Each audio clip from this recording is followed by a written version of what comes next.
मालिकेच्या आजच्या भागामध्ये आपण पाहत आहोत की सावली ही आता गुरुकुलाच्या बाहेर बसलेली असते, कारण तिने सारंगला एका बाईसोबत पाहिलेलं असतं. डोळ्यातून अश्रू येत असतात, पण तेवढ्यातच आता इकडे ओवी आलेली असते आणि ओवी आल्यानंतर ती सावलीला म्हणत असते, काय झाले, तुम्ही अशा एकट्याच इथे बाहेर का बरं बसला आहात, काय झालेलं आहे. तेव्हा ती म्हणत असते, नाही बाळा, काही नाही. असं कसं, काहीतरी झालेलं आहे, बोला ना, काय झालेलं आहे. त्यावेळेला ती म्हणत असते, नाही काही नाही. त्याचबरोबर इकडे आता ती म्हणत असते, काही नाही, माझ्या डोळ्यामध्ये ना थोडासा कचरा गेलाय, त्यामुळे कदाचित. नाही, तुम्हाला सांगू का, तुमच्या डोळ्यामध्ये कचरा वगैरे काय पण गेलेला नाहीये, तुम्ही खोटं बोलताय माझ्याशी. तुम्हाला सांगू का, माझी काकू पण अशीच खोटं बोलते माझ्याशी. आणि तुम्हाला एक गोष्ट सांगू का, माझी एक काकू ना दुसऱ्या काकूवर फार ओरडते. मग तेव्हा ती म्हणत असते की डोळ्यात कचरा गेलाय म्हणून. खरं खरं सांगा, तुम्ही हसा बरं, तुम्ही हसा, रडताना नाही छान दिसते अबीरशाही, प्लीज हसा ना. तेवढ्यातच अमृता ओवीला घ्यायला आलेली असते, हातवारे करत असते आणि तिला म्हणत असते, मी घ्यायला आले म्हणून. तेव्हा ती म्हणत असते, ऐका ना, माझी ही काकू आली, ही काकू खूप छान आहे, तुम्ही तिला प्लीज भेटाल का. तेव्हा सावली म्हणत असते, ऐक ना बाळा, आत्ता माझ्याकडे वेळ नाही आहे, मला ना बाहेर जायचं आहे, मी तुझ्या काकूला नक्कीच नंतर भेटेल. तेव्हा ओवी तिला म्हणत असते, पक्का प्रॉमिस. मग आता सावली तिला प्रॉमिस करत असते आणि तेव्हा ओवी बाहेर अमृताकडे निघून गेलेली असते. तेवढ्यातच आता सावलीचा फोन वाजतो. मग आता फोन वाजल्यानंतर इकडे जगन्नाथराव म्हणत असतात, काय गं सावली, किती उशीर झालेला आहे, तू अजून सुद्धा आली नाहीयेस. अगं, तहसीलमध्ये काम खोळंबलं आहे, तुला यायला खूप उशीर झालाय, तू ताबडतोब निघून ये ना. त्याच वेळेला आता इकडे ती म्हणत असते, हो मी ताबडतोब येते. आणि बाबा सॉरी, मला थोडासा उशीरच झाला. हो, ये लवकर ताबडतोब. आता इकडे आपण पाहतो की दुसऱ्या बाजूला अमृता आणि त्याचबरोबर इकडे आता ओवी ह्या दोघीजणी रस्त्याने चाललेल्या असतात. मग आता ह्या दोघीजणी रस्त्याने चालल्यानंतर आपण पाहतो इथे आता लगेचच अमृताला आणि ओवीला इथे हे लोक पाहत असतात. म्हणजे जी काही आपली मोनिका आहे, ती मोनिका पाहत असते आणि मोनिका म्हणत असते, आत्ता ह्या दोघी मंदिरात मध्ये गेल्या होत्या ना, मग जर ह्या दोघी मंदिरामध्ये गेल्या होत्या तर नेमकं काय झाले आणि ह्या दोघी आता इकडे कुठे आहेत. असं म्हणून आता ती लगेचच गाडीतून खाली उतरते आणि गाडीतून खाली उतरल्यानंतर पाहते तर काय, आजूबाजूला काहीच नसतं, मंदिर नसतं आणि काही नसतं. मग विचार करत असते, नेमकं काय आहे आणि कुठे आहेत ह्या दोघी जणी, कुठे निघाल्या आहेत, असा ती आता इथे विचार करत असते. आणि तेव्हा गाडीतून उतरते तर सोर सावली गुरुकुलाकडे जाण्याचा मार्ग असा एक बोर्ड लावलेला असतो आणि तो बोर्ड पाहिल्याबरोबर ती विचार करत असते, बापरे, म्हणजे सोर सावली गुरुकुलाकडे, म्हणजे त्या दिवशी राजकुमार म्हणत होता की ते गाणं शिकवलं जातं आणि त्यामध्ये गाण्याचे क्लासेस घेतले जातात. मग ही इकडे गुरुकुलाकडे जाते, म्हणजे रोज ह्या लोक लपून छपून जात आहेत, म्हणजे इथे ओवीला तिने गाण्याचा क्लास लावला आहे असं अमृता म्हणत असते. आणि जर आता गाण्याचा क्लास लावला असेल तर मग ही गोष्ट घरामध्ये माहितीच नसेल. काही जरी झालं ना तरी सुद्धा शांत बसलं नाही पाहिजे, काही जरी झालं ना तरी सुद्धा आता ह्या सगळ्या गोष्टींचा इकडे आता सोक्षमोक्ष लावलाच पाहिजे असं मोनिका बोलत असते. आणि त्यानंतर लगेचच म्हणत असते, आता ही गोष्ट मात्र माझ्यासोबत इथे झालेली आहे, काही जरी झालं ना तरी सुद्धा इथे आता मी ही गोष्ट लपून ठेवणार नाहीये, काही जरी झालं तरी सुद्धा आता ही गोष्ट मी सर्वांना सांगणारच आहे असं सुद्धा आता इथे ती बोलत असते. आता हे सर्व काही झाल्यानंतर मोनिका म्हणत असते, आता मी बघतेस तुम्ही घरामध्ये ही गोष्ट कशी लपून ठेवले आणि काय केले ते, आता मला हे सगळं काही पाहायचंच आहे असं सुद्धा आता इथे ती बोलत असते. आणि मोनिकापासून कोणती गोष्ट लपून ही राहणारच नाहीये. आता अमृता, तुझं काही खरं नाहीये, काही जरी झालं ना तरी सुद्धा इकडे मात्र तुझं काही खरं नसणार आहे. आणि त्याचबरोबर तू कसं इथे सगळ्यांपासून लपून ठेवतेस आणि काय करतेस हेच मला पाहायचं आहे असं इकडे ती बोलत असते. आता इकडे सारंग सुद्धा तहसीलीच्या ऑफिसमध्ये आलेला असतो आणि सारंग सुद्धा तहसीलीच्या ऑफिसमध्ये आल्यानंतर सुशिलाला म्हणत असतो, ऐका ना सुशिला वहिनी, तुम्ही आतमध्ये चाललायत, पण तुम्हाला काही मदत लागली तर मी आतमध्ये येऊ का. तेव्हा सुशिला म्हणत असते, नाही सारंग भाऊजी, हे बघा, आतमध्ये येण्याची काही गरज नाहीये, मी जाते आणि सगळं काही बघून येते, फक्त ही जी काही कागदपत्र आहेत ना तेवढीच ती कागदपत्रे आतमध्ये नेऊन द्यायची आहेत, याच्या पलीकडे बाकी काहीच करायचं नाहीये, तुम्ही उगाचच एवढं टेन्शन घेऊ नका बरं असं सुद्धा ती बोलत असते. आणि सुशिला आतमध्ये जाते. आता इकडे अबीर आणि त्याचबरोबर जगन्नाथ हे दोघेही जण तहसीलीमध्ये असतात. अबीरचं लक्ष उभे असलेल्या सारंगकडे जातं आणि तो जोरातच ओरडतो आणि म्हणत असतो, ओ सुपर हिरो. आता सारंग पाठीमागे ओळून पाहतो तर त्याला अबीर दिसतो. आता सारंग त्याला लगेचच पाव किलो म्हणतो आणि उचलून गाडीवर बसवत असतो. तेव्हा तो म्हणत असतो, अहो सुपर हिरो तुम्ही इथे कसं काय? तेव्हा सारंग म्हणत असतो, अरे हे तर पुणे आहे, मग मी पुण्यातच राहतो, पण तू इथे कसं काय बेळगाववरून इकडे डायरेक्टच? तेव्हा अबीर म्हणत असतो, अहो त्याचं काय झालंय तुम्हाला सांगू का सुपर हिरो, मी आणि माझी आई आता इकडे पुण्यालाच कायमचं झालेलो आहोत, आम्ही सुद्धा पुणेकरच झालोत. मग आता सारंग म्हणत असतो, अरे वा ही तर चांगलीच गोष्ट आहे, पण तुम्हाला कळवलं नाहीयेस इकडे आलायस म्हणून. सुपर हिरो आता तुम्हाला एक गोष्ट सांगू का? काय सांग ना, बोल ना. अहो माझी आई किती जिद्दी असते हे तुम्हाला माहिती आहे ना. तेव्हा सारंग म्हणत असतो, मला कसं माहिती असणार की तुझी आई जिद्दी आहे म्हणून. त्यावेळेला तो म्हणत असतो, हो खरं तुमची आणि तिची भेट झालीच नाही, पण सुपर हिरो तुम्ही काळजी करू नका, तुमची आणि माझ्या आईची मी नक्कीच भेट घडवून आणेल. मग आता सारंग म्हणत असतो, हो हो चालेल ना. मग आता जगन्नाथ सोबत असलेला एक माणूस अबीरला आवाज देत असतो आणि म्हणत असतो, अरे अबीरा तिकडे काय करायलायस, ये लवकर, आतमध्ये तुला बोलवलं आहे. असं म्हणून आता लगेच सारंग त्याला खाली उतरवतो आणि अबीर म्हणत असतो, सुपर हिरो आपण नंतर नक्कीच भेटू बरं का, आता मला जावं लागतंय बघा, जरा आजोबांनी बोलवलंय ते काम आटपून येतो. मग सारंग म्हणत असतो, बरं बरं ठीक आहे जा. आता इकडे ओवी आणि अमृता ह्या दोघी जणी घरी येऊन पोहोचतात. तेव्हा अमृता म्हणत असते, ऐक बाळा ओवी, पटकन खोलीमध्ये जायचं आणि ही जी बुक आहे ना बॅगेतली ती पटकन लपून ठेवायची. अमृता काकूनेच इथे मोनिका काकूने जर पाहिली ना तर उगाचच प्रॉब्लेम होईल, काय समजतंय ना तुला? तेव्हा ओवी म्हणत असते, काय ग काकू तू कशाला एवढी घाबरतेस, नको एवढं टेन्शन घेऊ, आणि तुला माहिती ना मी किती हुशार आहे, ती जी काही वही आहे ना ती ताबडतोब वही मी लगेचच बॅगेत काढून लपून ठेवेल. आतमध्ये दोघी जण येतात तेव्हा मोनिका त्यांचीच वाट बघत बसलेली असते. मोनिका म्हणत असते, अरे वा अमृता आणि ओवी दोघी जणी तुम्ही आलात, अरे वा वा वा वा वा वा, असं म्हणून त्यांच्यासमोर चालत चालत जाते. आणि चालत गेल्यानंतर आता इकडे अमृता आणि ओवीला थोडासा धक्का बसतो. त्या दोघींना सुद्धा बिचारांना टेन्शनच आलेलं असतं. मग आता लगेचच इकडे अमृता म्हणत असते, हा बोल ना मोनिका काय झालंय? तेव्हा मोनिका म्हणत असते, काय ग तुम्ही दोघी जणी कुठे गेला होतात आणि एवढ्या दबक्या पावलाने आतमध्ये येत आहेत, म्हणजे नक्कीच काहीतरी असेल, बोल ना काय झालंय? तेव्हा मोनिका म्हणते, सांगा ना कुठे गेला होतात? अमृता म्हणते, अगं तुला माहिती नाही का, तुला सांगूनच गेलतो ना आम्ही की इथे मंदिरामध्ये चाललोय म्हणून, बाकी कुठेच नाही, मंदिरातच गेलो होतो. तेव्हा मोनिका म्हणत असते, हो का मंदिरात गेलताय, मग एवढ्या दबक्या पावलाने काय येत होतात, आणि जर मंदिरातच गेला होता तर प्रसाद कुठे, द्या ना मला प्रसाद.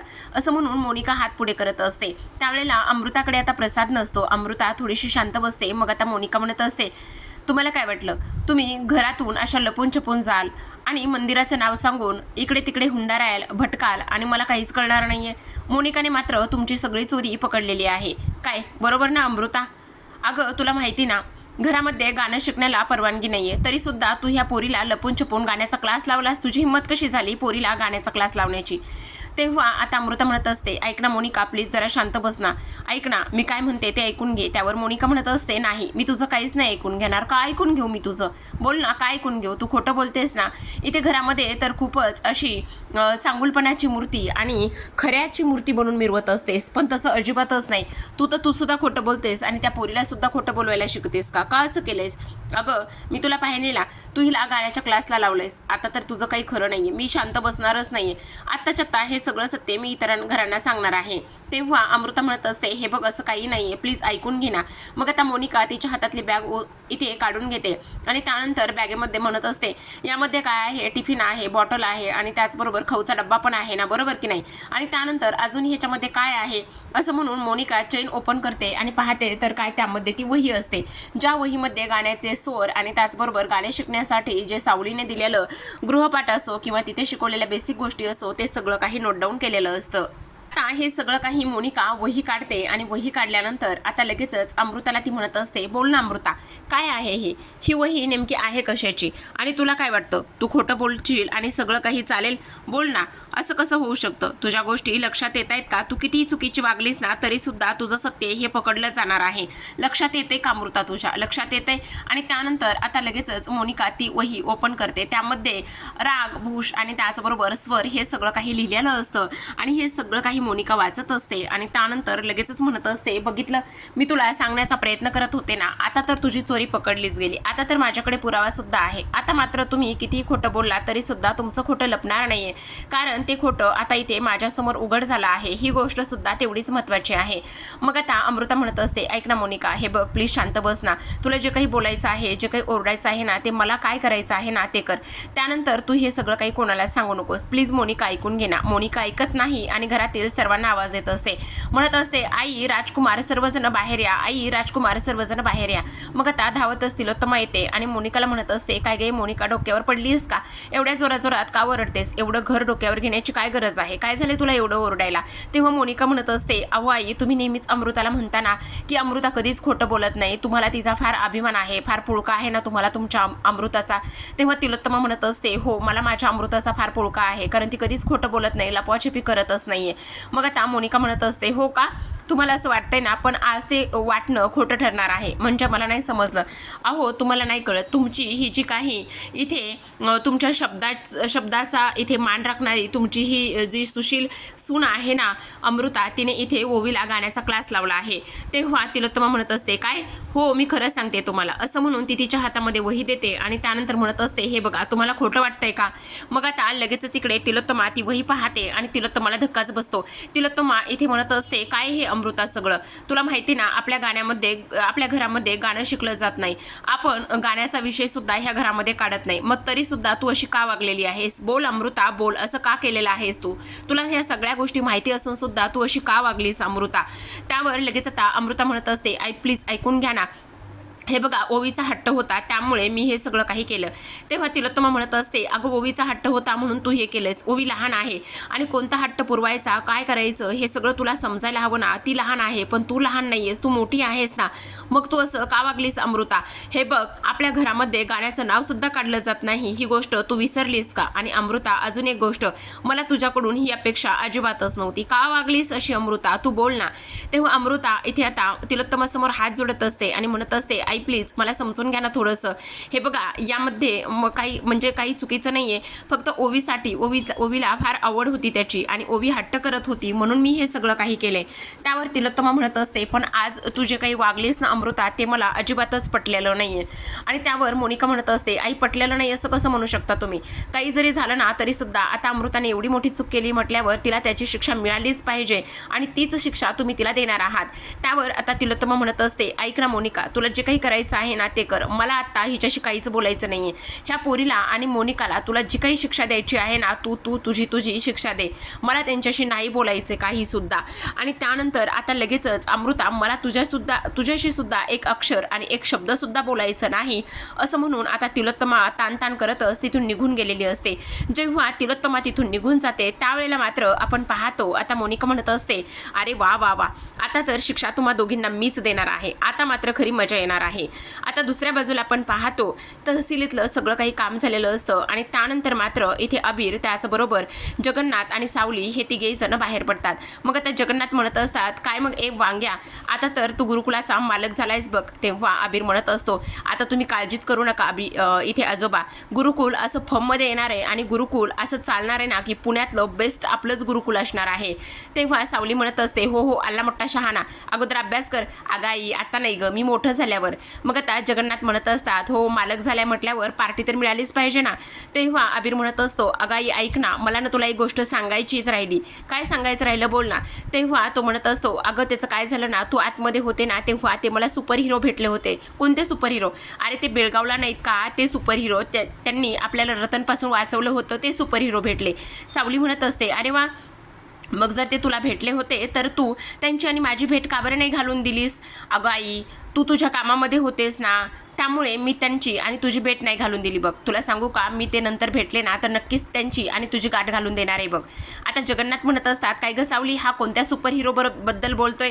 हा असाच काही कोणाला सुपर हिरो बोलणार नाहीये, काय झालंय सांग बरं. तेव्हा सावली म्हणत असते, अहो बाबा, काय ना, आम्ही जेव्हा बेळगावमध्ये होतो ना त्यावेळेस रतनच्या तावडीतून त्यांनीच ह्यांना सोडवलं होतं. अहो बाबा, ते दुसरे तिसरे कोणी नाही बघा, ते तर कोण आहेत, ओवीचे बाबा आहेत. तेव्हा लगेच आता इकडे सावली म्हणत असते, मग नको हा त्यांना भेटायला. कारण का नको भेटायला? अगं त्याच जी मुलगी गोड तिचं गाणं आहे, गोड गाते, त्याच मुलीचे बाबा ना. तेव्हा सावली म्हणत असते, हो बाबा तेच आहेत ते, पण त्यांचा ना इथे गाण्याला, ओवीला गाणं शिकण्याला फार विरोध आहे. त्यांना असं वाटतं की गाणं त्यांच्या मुलीनं शिकू नये आणि म्हणूनच ओवी लपून छपून तिच्या काकूबरोबर इथे गुरुकुलामध्ये येते गाणं शिकण्यासाठी. असं म्हटल्याबरोबर आता इकडे जगन्नाथ म्हणत असतात, बाप रे बाप, म्हणजे खरंच ना हल्ली कोणाला काय बोलावं आणि काय नाही आणि कोण काय करेल ना ह्या गोष्टी मात्र समजतच नाहीयेत. पण असो आबीर, चला मग आता पार्टी मात्र तुमच्याकडून आहे, तुम्ही मालक झालात ना गुरुकुलाचे, मग काय देणार की नाही पार्टी? असं म्हटल्यानंतर आबीर म्हणत असतो, हो तर आजोबा बघा मस्तशी जंगी पार्टी तुम्हाला देतो. असं म्हणून आता ते तिघेही जण घराकडे जातात. दुसऱ्या बाजूला आता इकडे अमृता मोनिका समोर गयावया करत असते. ती म्हणत असते, ऐक ना मोनिका, हे बघ तुला जी काही शिक्षा द्यायची आहे ना ती मला दे. हे बघ यामध्ये ओवीचा काहीच दोष नाहीये, ती लहान आहे ग बिचारी. तेव्हा मोनिका म्हणत असते, असं कसं? तुम्हा एकटींना शिक्षा देऊन कसं काय चालणार आहे बरं? तुमच्यासोबत ह्या ओवीला सुद्धा शिक्षा भेटलीच पाहिजे ना. अगं ऐक ना मोनिका, ती लहान आहे आणि मुलांना अशी शिक्षा नाही देता येत. त्यावर आता इकडे मोनिका म्हणत असते, नाही आता तुम्हाला मी शिक्षा देते. म्हणजे बघा ना, मी तुम्हाला चॉईस देते, तुम्हाला कोणती शिक्षा हवी ती तुम्ही सिलेक्ट करा. आता बघा माझ्याकडे खूप सारे ऑप्शन आहेत. एक तर तुम्ही त्या अडगळीच्या खोलीमध्ये जाऊन बसताय, का तुम्हाला घराबाहेर काढू, का तुम्हाला मी म्हणते उपाशीच ठेवते, उपाशी राहा तुम्ही. बघा मी आता तुमच्यासमोर 3 ऑप्शन दिलेत. तुम्हाला जो ऑप्शन चूज करायचा आहे ना तो ऑप्शन तुम्ही चूज करू शकता. अमृता मात्र म्हणत असते, ऐक ना मोनिका, हे बघ आईंनी शिक्षा नाही दिली. तेच तर सांगते, आईंनी शिक्षा नाही दिली हेच महत्त्वाचं आहे आणि त्यामुळेच मला तुम्हाला शिक्षा देता येते. हे बघा काही जरी झालं ना तरीसुद्धा तुम्हाला शिक्षा भेटलीच पाहिजे. आणि अमृता, आणखी एक गोष्ट मी तुला सांगते. आता मी तुला शिक्षा देणार आहे, पण शिक्षा दिल्यानंतर जर त्यातली एकही गोष्ट सारंगला समजली ना तर गाठ माझ्याशी आहे, कळलं का तुला? आणि आणखी एक गोष्ट मी तुला सांगते अमृता, हे बघ नीट लक्षात ठेवायची. ही जी काही तू जशी वेडी आहेस ना किंवा वेंधळी आहेस ना, तोच वेंधळेपणा इथे सारंगसमोर करायचा आणि माझं नावसुद्धा घ्यायचं नाही, कळलं? आणि काय काय ओवी, गाणं शिकायचं आहे तुला? त्यावर अमृता म्हणत असते, अगं ऐक ना मोनिका, ती लहान आहे. हे बघ तुला जी काही शिक्षा द्यायची आहे ना तू मला दे, कोणतीही शिक्षा दे, मी ती भोगायला तयार आहे. पण प्लीज ओवीला शिक्षा देऊ नकोस ना. असं कसं? नाही नाही नाही नाही, शिक्षा तर दोघींना पण द्यावी लागणार आहे. दोघींनी सुद्धा गुन्हा केलाय, दोघींनी सुद्धा खोटं बोललंय, इथे सर्वांना फसवलंय, समजलं? मग मी तुम्हाला एक शिक्षा देते. एक काम करा, तुम्ही दोघी जणी ना आता दिवसभर, राहिलेला दिवस आणि त्याचबरोबर एक रात्र घराबाहेर राहायचं. अगं मोनिका असं काय करतेस? लहान आहे ती लहान आहे आणि तिला घेऊन मी कुठे राहणार आहे? मोनिका म्हणत असते, बाहेर जाऊन फिरायची आणि हुंदरायची खूपच हौस आहे ना तुम्हा दोघींना सुद्धा. मग चला निघा, बाहेर निघा, चला. आता अमृता म्हणत असते, नाही मोनिका ऐक ना, असं करू नकोस. अमृता रडायला लागलेली असते. त्याच वेळेला आता इकडे मोनिका म्हणत असते, आईला सांगू का की मी दिलेली शिक्षा तुम्ही इथे ॲक्सेप्ट करत नाही आहेत म्हणून? काय काय ओवी, सांगू? आणि आणखी एक गोष्ट, जर सारंगला यातला एक जरी शब्द कळला ना तर गाठ माझ्याशी, समजलं? आणि तुम्हा दोघींना सुद्धा चांगलंच माहिती, जर तुम्ही सारंगकडे माझी चुगली जर केली ना तर मी सारंगचं काय करेल हे चांगलंच माहिती तुम्हाला, बरोबर की नाही? त्याचा डेमो मी दिला होता ना ओवी, बरोबर ना? मग आत्ताच्या आत्ता घराच्या बाहेर जायचं, घराच्या बाहेर जायचं आणि त्यानंतर राहिलेला हा दिवस आणि त्याचबरोबर एक रात्र, अख्खी एक रात्र घराच्या बाहेर राहायचं, अजिबात घरातमध्ये यायचं नाही, असं सरळ सरळ मोनिका म्हणत असते. आता हे सर्व काही बोलल्यानंतर इथे मात्र ओवीला आणि त्याचबरोबर मोनिकाला दोघींना सुद्धा खूप टेन्शन आलेलं असतं. मोनिका विचार करत असते, ह्या सगळ्या गोष्टीमुळे आता इकडे माझ्या ओवीला काही त्रास होता कामा नये. ह्या सगळ्या गोष्टीचा इथे आता ओवीने काय केलेलं आहे, ह्या सगळ्या गोष्टीला ओवी जबाबदार नाहीच आहे मुळात, असं सुद्धा आता इकडे ती बोलत असते. आता इकडे तिच्याकडे कोणताच पर्याय शिल्लक राहिलेला नसतो आणि कोणताच पर्याय शिल्लक राहिल्या नमुळे आता इकडे मात्र मोनिका तिच्या हाताला पकडते आणि मोनिका तिच्या हाताला पकडूनच आता तिला ती तिथून घेऊन निघालेली असते, ते म्हणजेच की बाहेर. मग आता मोनिका म्हणत असते, आता खरी मजा येणार आहे. आता ह्या दोघींना मी घराच्या बाहेर तर काढले, मोनिकाशी पंगा घ्यायचा नाहीये, मोनिकाशी नडायचं नाहीये. ही मोनिका आहे मोनिकाला ह्या मेहेंदळेंच्या प्रॉपर्टीवर राज्य करायचं आहे आणि मोनिका तिला जे पाहिजे तेच करते. आता हे सर्वांनाच दिसलं असेल असं सुद्धा आता इथे मोनिका बोलू लागते. आणि त्यानंतर आता इकडे अमृता आणि त्याचबरोबर ओवी ह्या दोघी जणी तिथून बाहेर निघून गेलेल्या असतात आणि मोनिकाने शेवटी त्यांना बाहेर राहण्याची शिक्षा दिलेली असते. पण प्रेक्षकांनो, सारंग आता मोनिकाची चांगलीच नांगी ठेचताना आपल्याला उद्याच्या भागात दिसणार आहे. त्यामुळे नक्कीच आपल्या चॅनलला सबस्क्राईब करा आणि पाहत राहा सावळ्याची जणू मी सावली. भेटूयात उद्याच्या भागामध्ये, तोपर्यंत धन्यवाद.